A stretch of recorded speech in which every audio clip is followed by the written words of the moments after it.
All right. Hey, everybody. Today I'm going to show you how to set up some conference calls on Teams. So hopefully you have the Teams app downloaded onto your computer. I think that they got us set up with that last week, and you should have been using it for the staff meeting and the grade level meetings that we had. So basically, what I did was I took my class and I separated them into 5 different groups. This first group, I had 4 girls. Second group, I had 5 girls. And then these 3 groups were all boys, 4 kids, 5 kids, and 5 kids. I separated them like this just because I felt like the kids would be more comfortable talking to some of their friends of the same gender. I made sure that I put at least one kid in each group that was pretty talkative, just so that it wasn't as awkward to have like a whole group of shy kids not talking to one another. So that worked out. That worked out pretty well for my first couple of conference calls. This first one was just me and 3 other girls, and one girl pretty much did all the talking. The second group was all 5 girls, and they were very chatty, and it was really nice because I didn't have to do a lot of the, facilitating.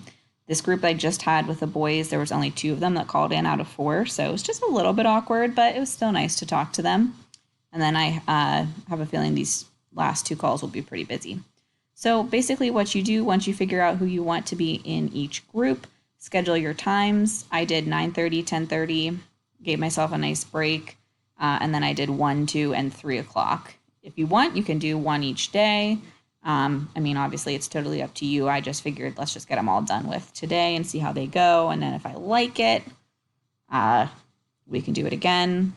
If I don't like it, we don't have to. So we'll have to see. So basically what you'll need to do is once you're in Teams, make sure you're in the calendar tab here on the left-hand side. Then click on New Meeting. The title that I made was just basically, 4A call group 1. And then down here, you're going to put required attendees. So how I did this was in my email inbox, I looked in my 4A homeroom group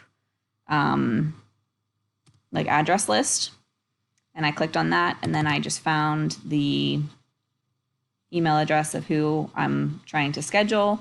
Say it was this person, I would double click, and then I would right click on their email address and copy it, then go into Teams, into this meeting that I was setting up, and paste it. Now, I thought that it would work if I would kind of like put a semicolon in between the email addresses, but that did not work. So what you have to do is whenever this little invite comes up underneath, you have to click on that so that their name gets added.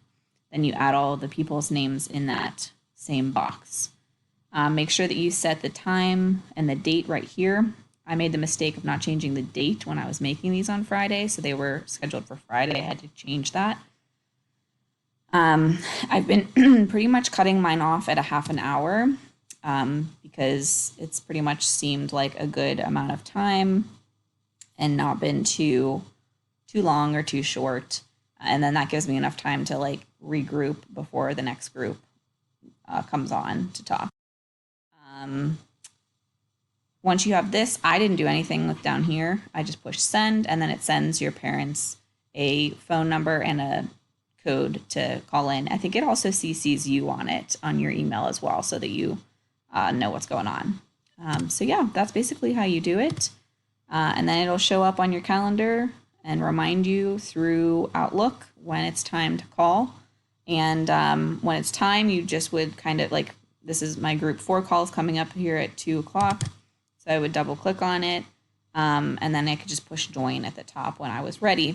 My kids actually have been getting on like a couple minutes before me, and it'll come up like on my computer as, the fact that they've started the meeting. Do you want to allow them to come in? And I've just pressed like allow, and the call has started. So, all right, please let me know if you have any questions. I'd be happy to help. Hopefully this works for you. Bye.